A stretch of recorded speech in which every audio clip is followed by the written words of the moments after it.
Merry Christmas to you and a Happy New Year. Welcome to Women at the Front Lines. I hope the festive season is going on well and you are enjoying with family and friends wherever you are. Thank you for joining us this afternoon on our usual program, Women at the Front Lines, where we bring you impactful women. We want to show you that there are women who have walked the journeys that you are aspiring to walk, and that there are many lessons out there that you can learn from other persons who have walked those journeys. And so if you're going through a challenge, you are aspiring to be a great woman, a great leader, we are not short of lessons and women to inspire you, role models to inspire you. So today we decided to bring you a great woman in the legal profession, but also a little bit in politics. So we shall at least try to bring as many as possible from various sectors so that you are very well inspired, so that it's not just the women in the political arena, but there are also others in Uganda here and across the Great Lakes region. So welcome. Thank you for joining us. Continue the conversation on our social media channels and also sharing our stories and inspiring others. You are very welcome. Honourable Isala Veronica Bichetero, you're very welcome, Mama. Very senior, and I'm very delighted to be having you on this set. I know many women would love to pick a few things from you. I would like to welcome you, Ma'am. Thank you very much. You always forget my phoneme. Oh, which one have I left out? You have left out the original, Eragu. Okay, sorry. My apologies. Yes. Yes. So thank you very much. Like I said, Veronica, Eragu, Isala Bichetero. Wow. And compliments of the season. Yes. We are happy to be here. Yes. And share some of the things we have built up.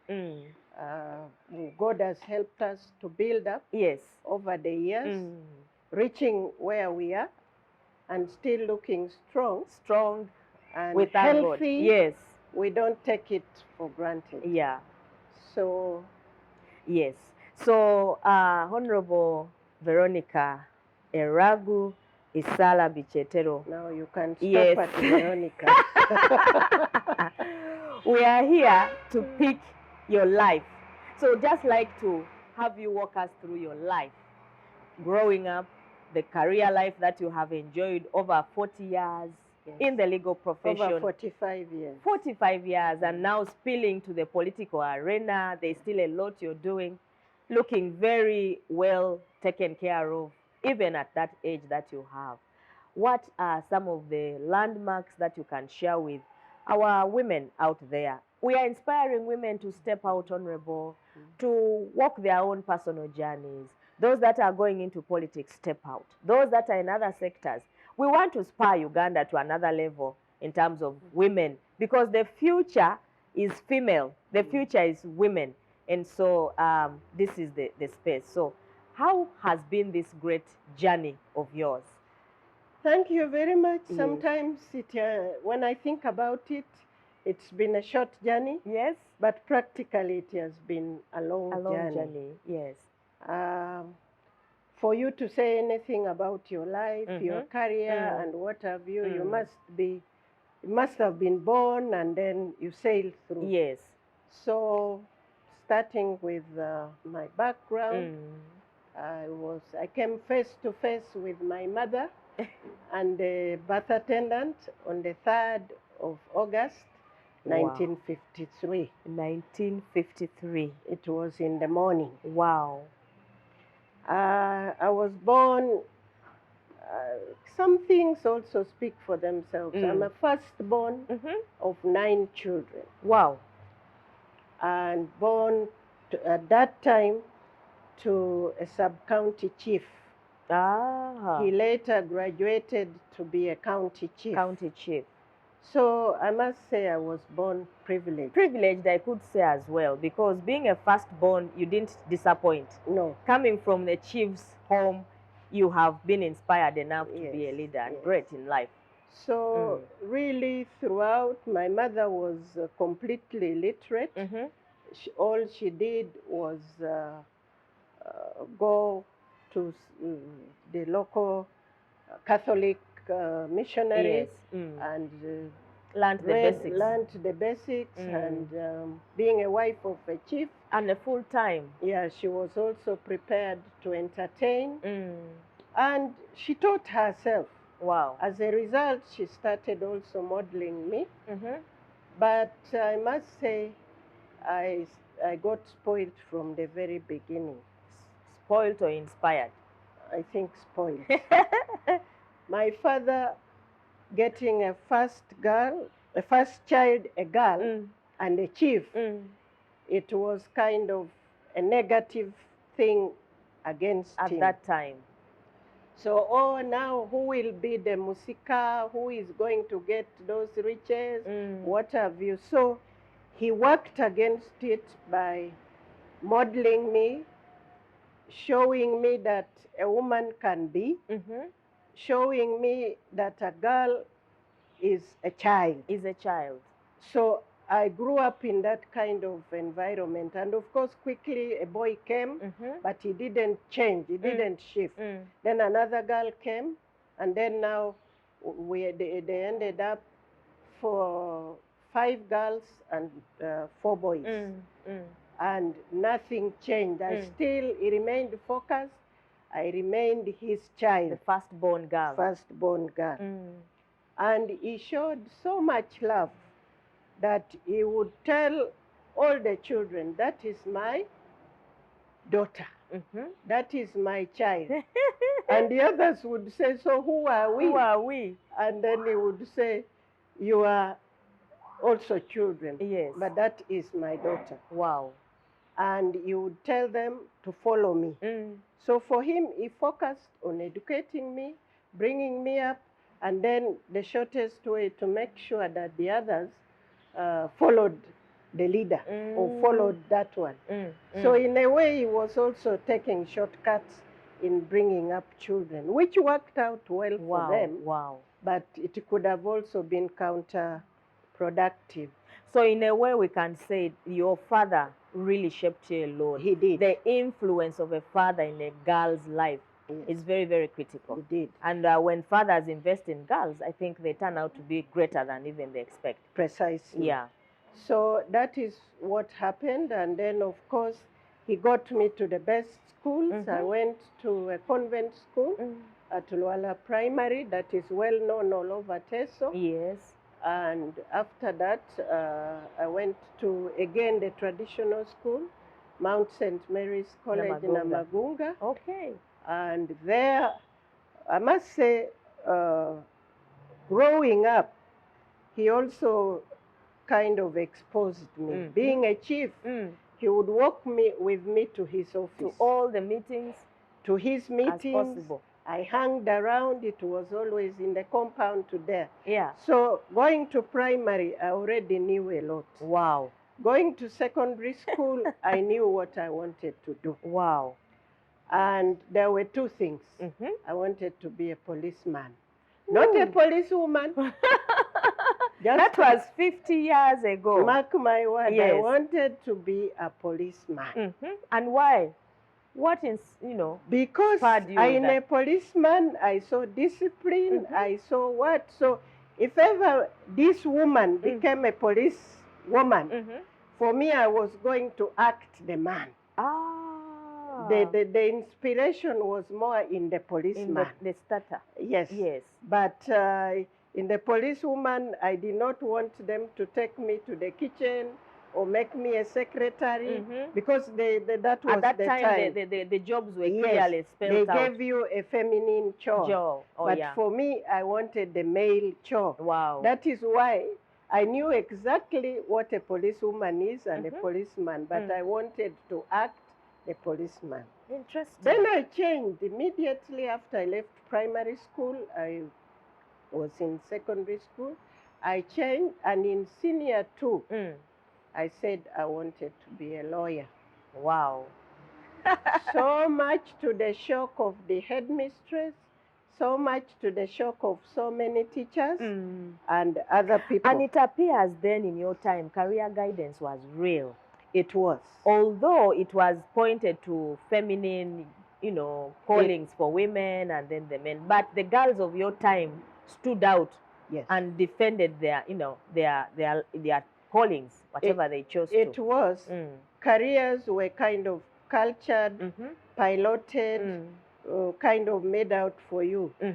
But you reach a stage, I was a good student, A class. So when you are good, then they start matching for you that career that suits your excellence, your brain, so you are excelling. Now in Namagunga, the headmistress had it fixed for me that I should be a doctor. Wow. Now one thing I never wanted, I had it in my head, I make a mistake with a human being, the human being the person is dead. I make a mistake with any other thing, screws, metals, books of law, all I need to do is say sorry or pick them up and start again. So I was so emotional, I was so cultured in such a way that I didn't want to tamper to harm a life. To harm a life. I loved it. I loved people so much. Not that and I was not prepared to start the risk. Wow. I knew the other people who are already there. So we kind of So the grades have come at A level. Yes. You have excelled. You've gone to university. Yes. That was Makerere, perhaps? No, then because I badly wanted to do law, in my O level results came out. I was one of the best girls. In primary P7. By that time, we did P7 and P8 together. Okay. It was a transition time. I was the second best girl in Uganda. Wow. So when now we went to O level, because of this madness of mine to do law, we kind of disagreed. So in my first choice, I put Dr. Obote College in Lira. In Lira? Yes, that is where I applied. For A level? Yes. Wow.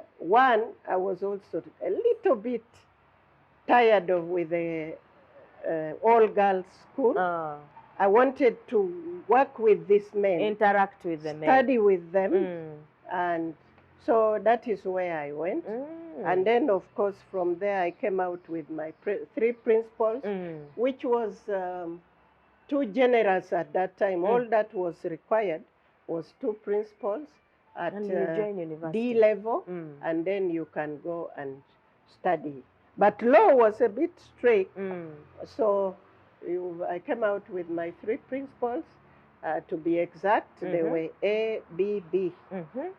At that time? At that time. Wow. And I want you to roll back, and of course a first class in general paper. Wow, wow. So from there I came to Makerere.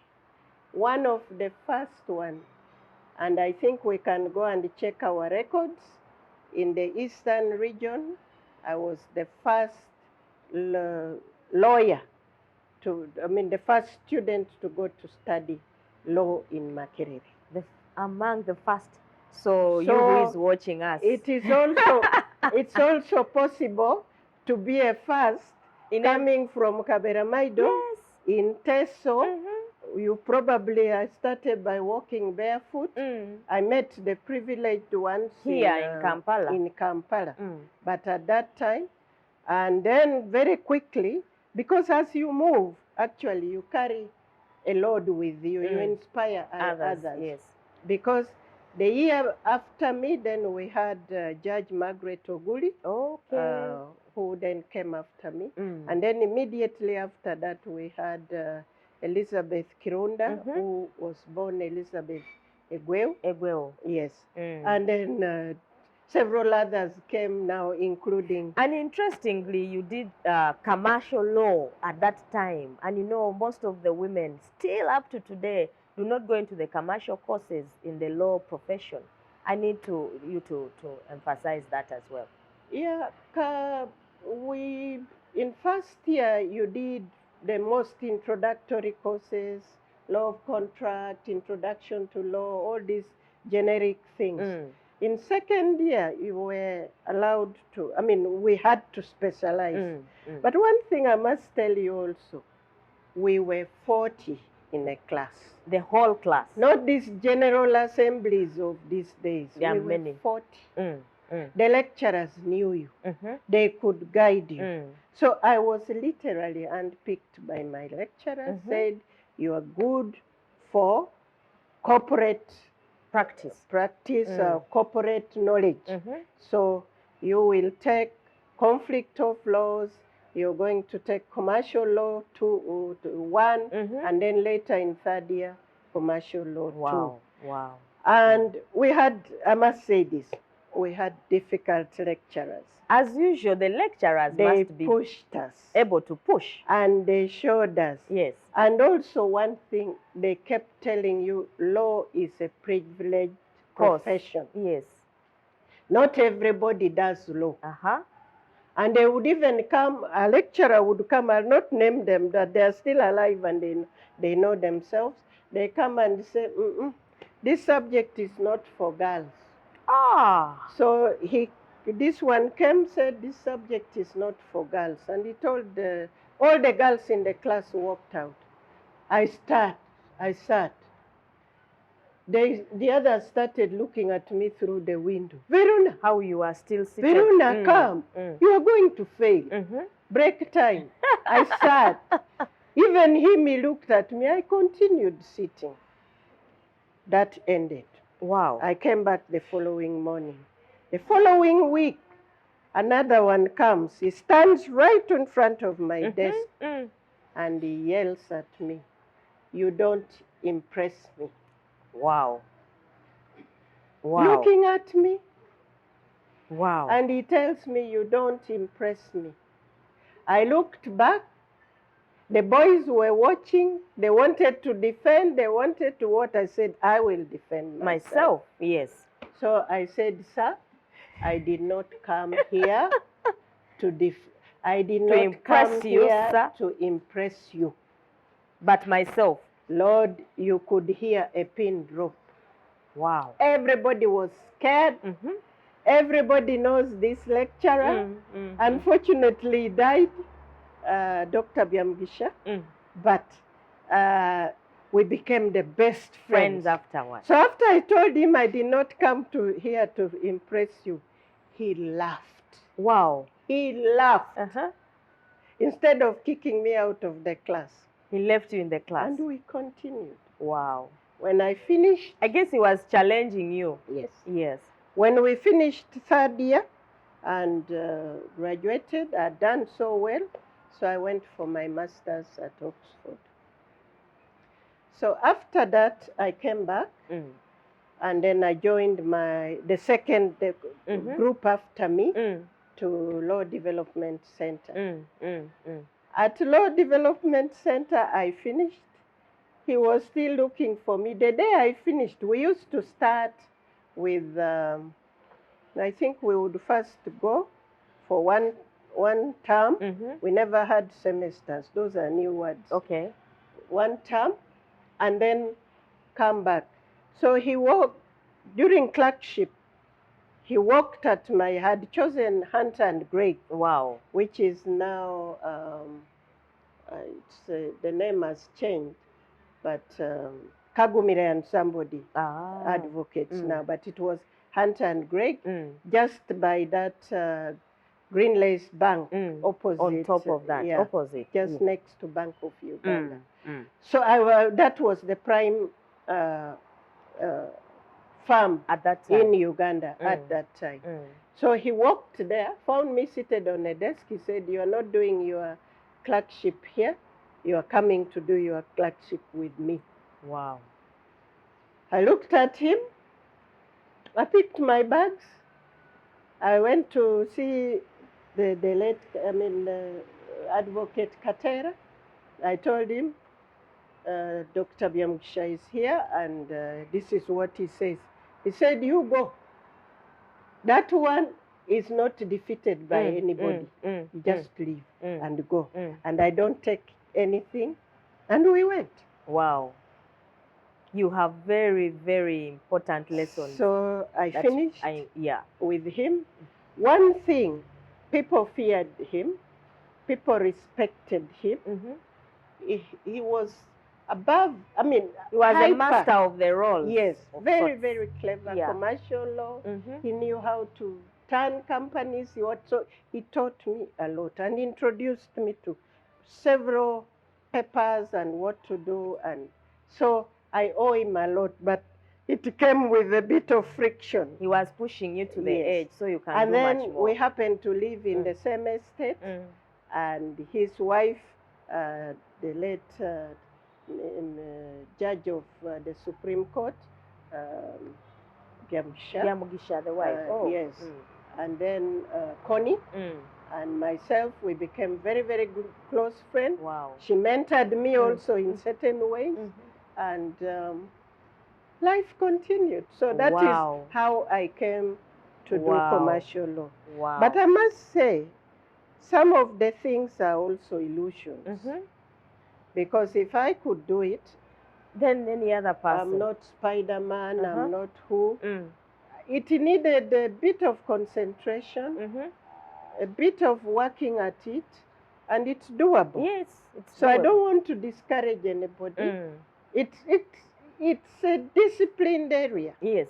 And then you, of course, get face to face with more men than women. Boardroom is not a joke. In any company, even today, you look at the list of directorship, I don't know how many women are chairpersons.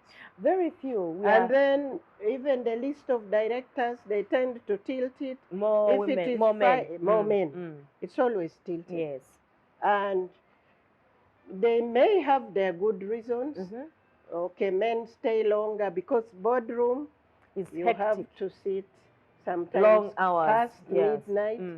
You don't have to mention children there, going to pick coming at late, school, coming late, or managing what you have to manage your time. You have to stay there with them and close with them. Wow. This is very, very inspiring. And for you who is still struggling in that area and you're like, is it doable? Yes, corporate practice is for women. Boardrooms are for women. All these places. Yes, we need to see you excel in that area. Honorable, the practice. What are some of the, of course, some lessons for women out there as you continued that, as you started, embarked on practice, maybe just to see what are those landmarks you had along that journey? Well, I did not, apart from the clerkship and going to finishing masters, then, at that age, everything comes at once. Yes. I met this dashing Mr. Right. Oh. And it had to be done. That is another important landmark. Yes. Meeting the partner of your life. Mr. Right. Yes. So Mr. Bichetero comes in and dashing Muchiga from Ruahi, and it had to be done. It had to be the Bachiga. So you took value addition. That's right. So we got married. And we had to leave the country. We had to leave the country. He left first because he was, we met at, maybe I shouldn't say I could this. say that, at Biamugisha and Company, No, perhaps. we didn't. Oh. No. Okay. I joined, immediately I left school, I joined the DPP office. Yes. For like 6 months. I was not cut out for the public service. You are given one file, you have to stay with it for months and what have you. So I walked out of DPPs and I joined by the late Francis Ayume was our boss. And is another one who I really loved to work with, but I couldn't. So I left and joined the National Insurance Corporation. as legal secretary. And it was a good job. Wow. Because I was only reporting to the company secretary, where later I became the company secretary. Yes, and the company secretary of those days was now former Justice Stephen Kavuma. Wow. He was the company secretary, and when he left, I took over from him. So the people are there; they're alive. But we had to leave the country. My husband left in 1980. Wow. 79, 80. There were so many things that happened also. In terms security, of the politics of the country at that time. Yes. And then he had got an international job. Yes. He did not go for Cheyo. He did not go in exile. He was working with African Reinsurance Corporation in Lagos. So I had to join him as spouse. Wow. So in Nigeria, I then practiced law with a very lucrative company called Roads and Roads. Wow. And that was for 1 year. Then after that, we were transferred to start a regional office in Kenya. Wow. That is when I joined a Kenyan company. And practiced law again? No. Oh. I was into insurance. Okay. Because we met I was also working with National Insurance Corporation. And I was doing masters at that time. So he was asked to take my school fees or pocket money for me. And then we met on Independence Day. Wow. So the rest is history.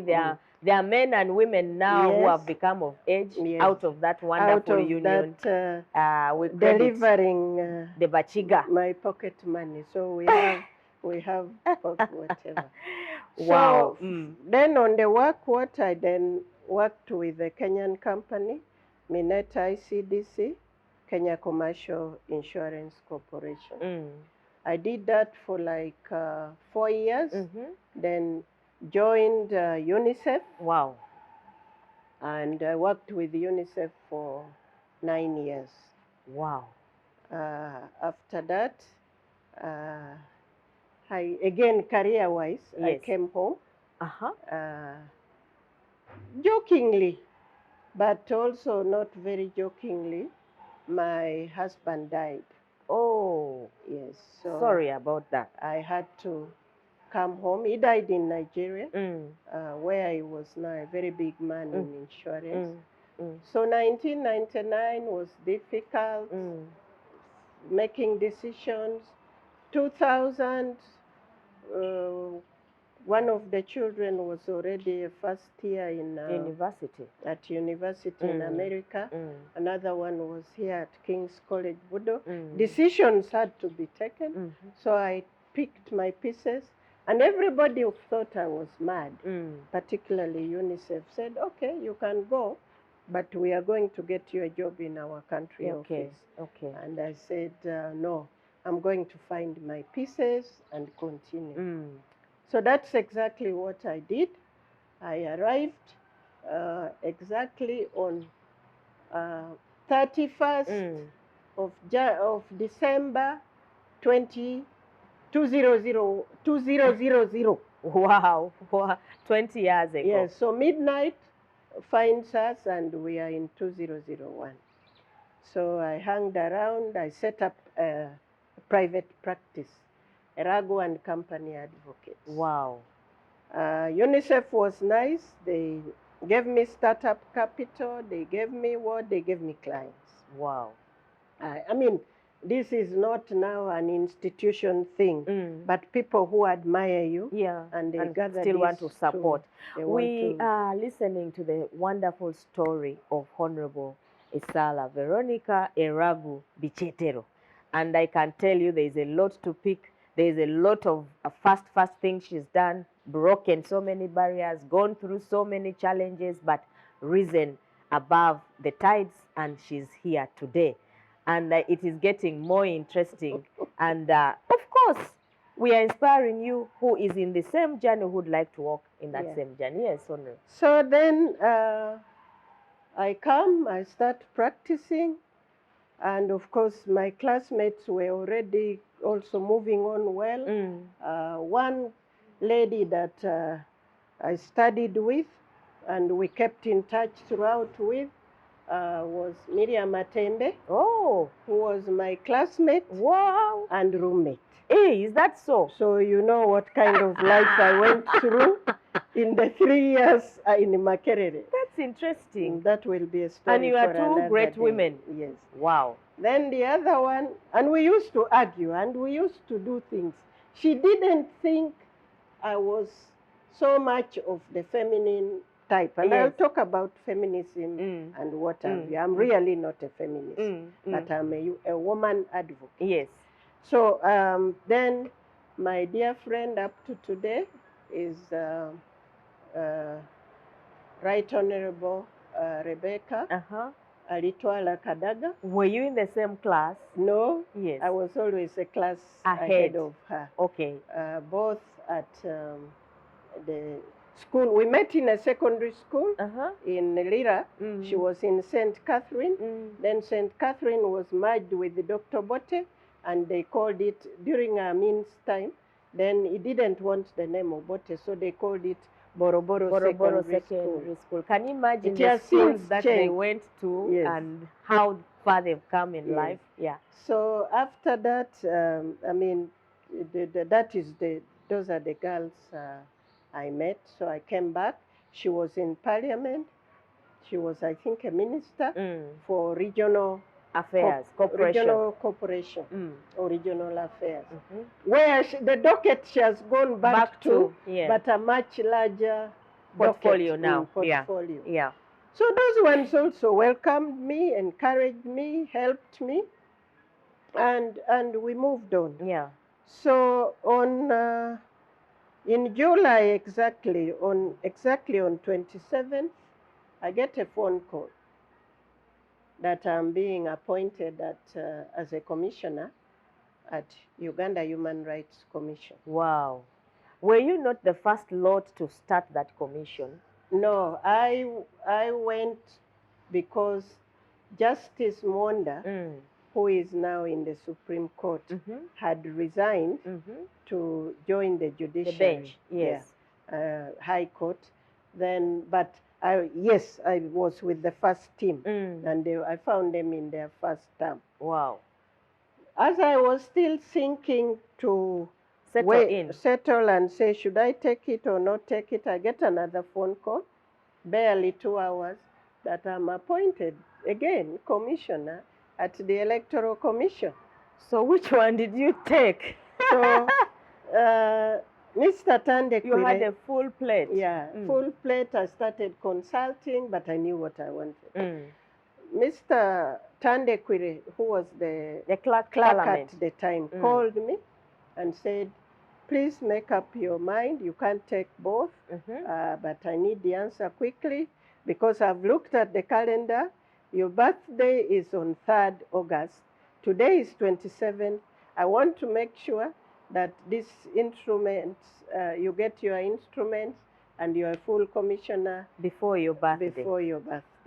Wow, so life can be interesting. I consulted. I did not want people to grumble with me later, so I consulted. Of course, I wanted to go to the Human Rights Commission. Now I went to the commission. I met another wonderful woman, calm, quiet, my boiling type and what have you. If it was problems, she will share, and she loved me. She still loves me. That is Mrs. Margaret Sekaja. You think we should host her here one of these days? You think you are good. I mean, I had it all, peppers, what have you. But you get to situations what I'd been working with other tribes, different people, different countries. Now I come home situation. issues of intrigue, issues of what are all there. You have to settle. So Margaret really helped me sail through. Wow. And then turning point two at the Human Rights Commission. That is when I started appreciating women's rights, women's situation. And the challenges. Being women challenges and trying and as much as possible, not now me being the advocate of change per se or what have you, but using my position, using my present where I am, office, home, where I go to give workshops, the the issues we used to settle, because we were also a quasi-judicial court. Yes. And meeting those, what have you. So that changed my life completely from a corporate boardroom person, to an activist or something. Yes, suit and all, to start wearing gomases, kitenges, covering yourself nicely to meet all the local people. Because we would go to local councils, what have you, and you talk about people's rights, but also teach people rights. Because when we came in, human rights was very, very, very new. Yes. So you first have to make somebody understand that they must enjoy certain rights. And I can assure you that time, teaching a soldier rights, we went to Gulu to meet political commissars of several whatever. And the soldier asked me, lakini we mama, mesema hata wajesi iko na hati kweli? Simply saying, now you mama, you want to tell me that even a soldier has rights? Yes. So we had to start from class 1, education, class 2. Sensitization. You are a human being. You have the right to life. You are this. You have the freedom of this. You are a soldier. They should not just jail you for nothing. Wow. And so on and so on. And I can assure you we taught them. Then when we went now for, it's like M&E, trying to evaluate them. I went to Mbarara, I walked in, I sat at the back, and I found this soldier, a political commissar teaching human rights. I could have given him a medal. Wow. He was better than any human rights officer. Teacher, oh, yeah, okay. So these things can happen. Wow. And since then, for whatever else is happening, they know. And we established human rights desks in the police departments everywhere. Now, in prisons, everywhere. Wow. We made human rights a cutting issue, cross-cutting issue. Yeah. We made human rights understood by everybody, primary schools, what have you. You have done so much, and that particular commission created a foundation on which we have now in terms of the human rights issues and movement in Uganda. Certainly would like to have such women like you who have impacted every sector you've gone to. You were in the corporate practice, you've impacted. You went into the human rights, you have impacted. Now, where did the idea of joining Parliament? After how long from the commission? No, of course, the commission is time-bound. You get a contract, and my contract was not over. But there came the peace talks. The Juba peace talks? Juba peace talks. Okay. So I was seconded to the peace talks. Wow. When I reached there, I became, I was in the table, a technical person with Riek Machar, who was vice president of South Sudan. I was with him, with another gentleman called Bani Afako. So we made the technical, first I was literally monitoring, then I made the choice when my contract ended. Riek Machar offered me to sit on the table with him. I continued, and that is where I was headhunted for a program with the World Bank called, it was a trust fund with the World Bank called Logica. Wow. To work in the Great Lakes region, but mainly to popularize the United Nations Secretary General Resolution 1325. 1325. On peace and security for women. So I joined that, and we were present world over, but concentrating more in the fragile states of the Great Lakes. Great Lakes, where, you know, Rwanda had just jumped out of war. Tanzania has always been fine. Burundi had problems. Yeah, and of course Congo, Kivu area and all this. Kinshasa, problems. Uganda, we had gone through peace talks that the final peace agreement was never signed. Yeah. Although we agreed now to start implementing all the agenda items, which we've done up to now. Kenya had a problem with elections, the politics. So from the World Bank, I did that stint. So one day I was presenting what they call a brown bag lunch, presenting. And then these two ladies from the State Department approached me. Then my supervisor, whom I'll never forget, called Pia Peters, she's a Belgian, she sees them talking to me. She says, no. Veronica is mine. Don't ever talk her into anything.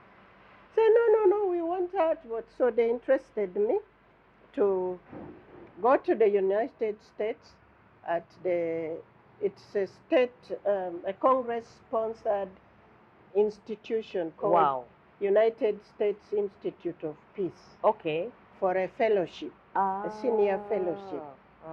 So when I went back to my supervisor, she told me, no, I can't deny you that. That's a great one. That fellowship is very prestigious, and when you finish, you can always come back to us. That is exactly what I did.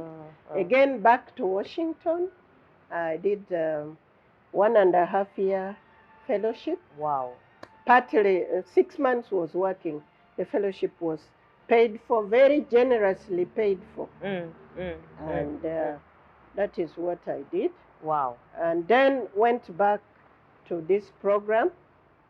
So in between, I met a few people whom I will not tell you now, who told me that now Kabera Maido, the member of parliament who has been in Kabera Maido, has been appointed deputy treasurer of the party, of the NRM party. NRM party. Okay. So Kabera Maido has no what? And then his contract, they told me, was 5 years or 10 years. I didn't know how many years. Wow. Said the place is vacant. How about considering whatever? Wow. One thing, I have always been, you know, you are born something. Yeah, yes.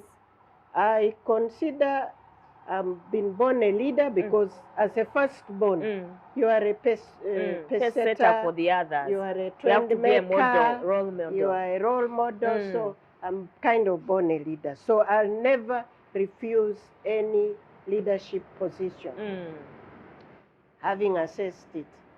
The other thing is I'm quite independent and very, very independent. And I was taught independence from the beginning. Wow. My father taught me to hold on to my money. Don't give it to your husband, but get from him. Okay. Hold on to my money. So I was all round independence. And grounded. Yes, for grounded. life. Then I have always been advocating for somebody. So I did not land into the legal profession for nothing. Yes, yes, yes. Even when I wanted to be the policewoman, it was to protect to go and help people. other people. So those virtues yeah. those whatever, advocating and protecting people, leadership, I always had them. So you actually came to Kaberamaido just to add value. With this high-profile, high-flying career. I didn't have You just wanted to come and help your community. I wanted to give leadership. I wanted to improve my own. I wanted to expose Kaberamaido people. So I get into there. I was not looking for a job. No, not at all. Certainly. Because I left a better paying job. I sometimes tell them, including her, how much I was earning. But it comes to a stage, how many spoons of food do you put in your mouth at the same time? Not many. You put on the same like others. So I came in, and it was easy. People took chores, agents, what have you. So when the time came, I did not take over I did not kick out any member of parliament. I competed with other people, but the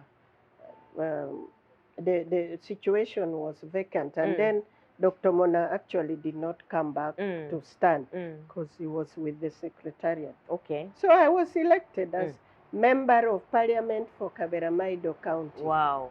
Now that again had something other than the main seat, the mainstream affirmative seat. This is the directly elected seat, which is rare. And in parliament we were 20. 19, in fact, 19. All over the country, 20. So again, in Teso, other than my daughter, Alengo, who took over her father's position. You remember the 19-year-old? Alengo. I was again the first directly elected woman in Teso region. So tell the women watching, it's doable. In Teso region, it is doable. After me now, I think we got another one. Ngora County. Yes, Ngora County. And we'll get more. We need more. Yes. We need more. So you can compete with a fellow man, beat him, and follow him and beat him again. Again and again. Yes. You can compete with, because we had to go through primaries, I beat him. Then main elections, he came as independent, I still beat him. But you can also be beaten. Like later now, when I went in the last election, I was beaten. Whatever they say, whether they stole your votes or what, you are beaten. And I have accepted And politics is like that. Yes, I've accepted It's a game of competition. But I'll come back. Yes. There is still room to come back. And it's sometimes also good to leave a gap. For others to show what they can do. Yes. But let me drop this one. What I did in that constituency. I was going to ask you precisely that. In 5 years, it will be difficult for anybody to try. Wow. What are some of those? One, I had the time. I went around all of them. 2, I was able to get from government departments, whether they are computers, whether it is a service. For example, I was able to divide the county into 2. Wow. Several sub-counties and what have you. And of course, livelihood assistance. Support. Those, I could do it. It's not something you must do. It's not a role of an MP. But you support. But where you find a gap, you cannot tell me not to go and repair a borehole in Kaberamaido because the MP is not supposed to do it. It's not a role of the MP. When I see 2,000 jerrycans, villages of people waiting for that one water. borehole. So I advocated for more boreholes. I advocated for, I gave them pipes. And my thinking was to improve the womankind. I had now been converted into this serious advocate, a practitioner for women rights, women leadership. So mine was to reduce the time for the woman spending in to fetch water, firewood, so that she can go and do something useful at home. To let the girl child not suffer much, let her go and read alongside the boy child. To what have you? So to give women more time to do work on self-development. And put money in their hands so that they can put food on their table plates. And take charge of their lives. Yes. That to me, and I changed that constituency. At least, okay, the others churches, how do you tell me not to go and roof a church which is getting burnt every dry season? And you tell me that is not the role of an MP. And I can roof it. I can go to Prime Minister's office, ask for iron sheets, and you go and give it to the church. Wow. How can you stop me from doing those things? The roles of members of parliament are so extensive. Anyway. You have to widen the role. And that is what I did. Wow. Some of the landmarks already you have shared with us. We are winding up, and I know your life is so interesting, Honorable. And thank you for sharing with us and our viewers your life, very high, flying career that you've had. Of course, there are many lessons that people can pick there. But I would just like you to speak to any young woman, any woman who is out there. A few things, 1 or 2 lessons you can live with them. And it's a Christmas season. I know they are watching because there's not much to do right now. It's a time to relax. So we are giving you a little bit of more time to share your life. Yeah. Okay. Maybe before I get there, there is another issue I know about you, that you were chief in your clan. Yes. That is also another, That is what I wanted to drop. Then I can speak to the young people. Now, like I said, I was taught independence, taught leadership. My father never gave up on me, and I never let him down. So he left me. My father died about 20 years ago. And he left me his hair. Wow. Again, I don't consider myself heiress. She's a hair. I'm a hair. And in her father's estate. Installed a hair where a proper will was left, both by word to friends and confidants, and by the customs of writing, a written will. So that was in 2003. So later I was in the United States, like I told you, doing this the fellowship. The fellowship. Yes. Then my clan, which is one of the big ones in Teso, called Atek clan. Wow. But we have branches. Atek Ayata elected me in absentia and unopposed. When there are men in the community. Yes. And of course you are proposed. I was proposed by men, by youth, and unopposed. Wow. So now they call me in... so yours is a case study that there are actually women who are chiefs and clan leaders in their cultural institutions, and things are changing. Fortunately, after my time and in Teso, they started allowing more women. First, they allowed them into the Teso Cultural Union cabinet and leadership. Yes. But then in the chieftainship now, I think we are more than, we're around 3, going to 5. Okay, good. We are around 3, going to 5. So those lessons, so to me, again, that is another That's a big one. That's a big one. We need to even do more research around that and see how cultures evolve. Culture is evolving, culture is changing. And the lesson here is, it's not the issue of women anymore. A woman, that you wear a dress, what have you. No, it is what is in your head, and it is how you treat people. Yeah. It is your output. And your output, your contribution. Output, what is your relevance? Precisely. Yeah. So don't tell me this thing of a woman, what have you. If you can share what you want, be with people, mingle. I have been taken to sacred places, not because you are a woman, or they say where women don't go. I've sat with men in a mosque, and it is they're giving you respect. Giving you respect. Yes. I've eaten with them. Where ordinarily women would not are come. at the back. Yeah. But it's how you package yourself. It's how you present yourself. Wow.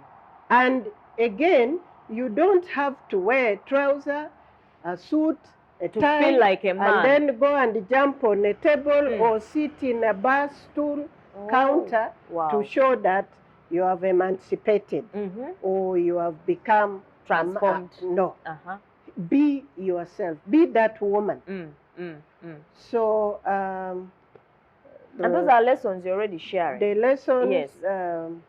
Of course, when now we say you have been empowered, some people said, I'm an empowered woman.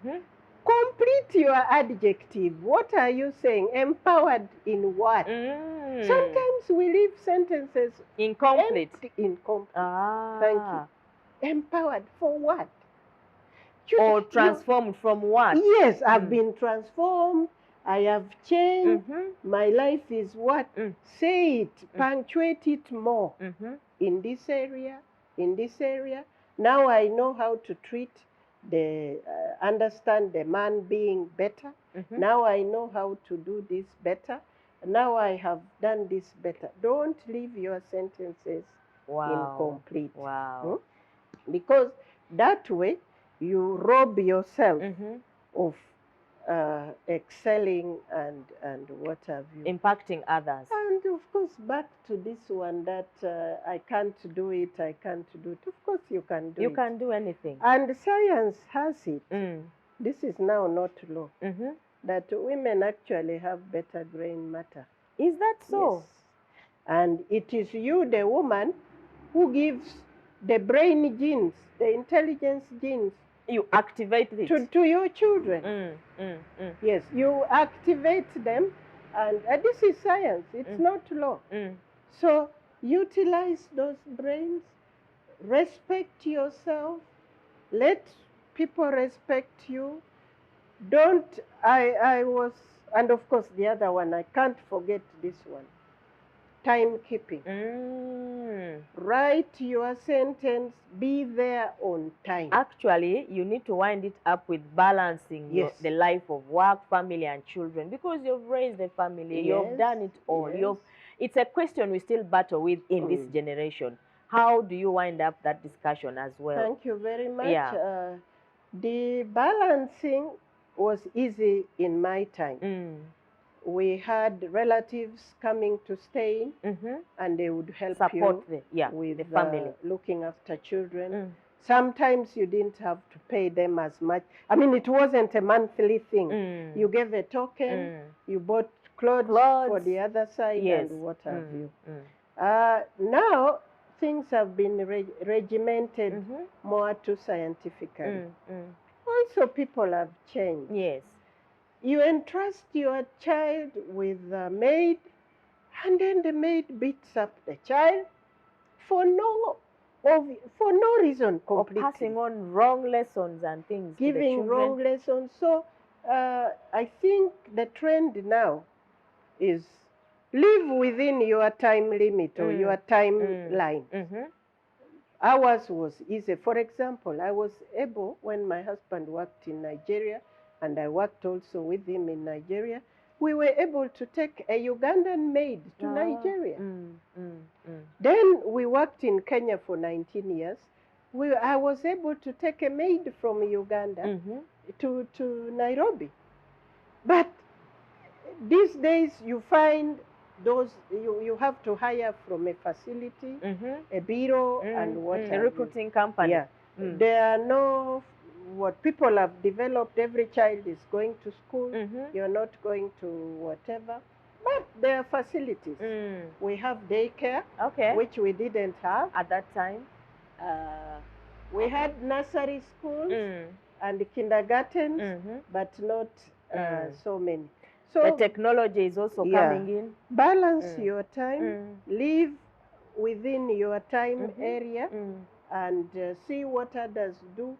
But above all, please manage time. Managing time. If you manage time, you can manage everything. Okay. And then love yourself. Wow. Love yourself. What is your self-care program? Because you cannot give what you don't have. Wow. That is my baseline. Okay. You give love, you'll get love. Be giving and be generous. People will be generous to you. Be kind, people will return it with kindness. Wow. But try hostility and you see what you get back. Oh, Thank you very much. I think we have got a full plate, a full package, and we are winding up with giving what you have. You cannot give what you do not have. This has been very, very powerful from our senior member here, Honourable Isala, Veronica. She's taken us through her life. But in that life, I know there are so many things that she has spread across in terms of lessons to you young people watching, other women who want to journey in this life. We are encouraging you to step out, to spread out, and also to dominate, influence. You know, the future is female, and we want to see more women in these spaces in the near future. And that's the reason we are here.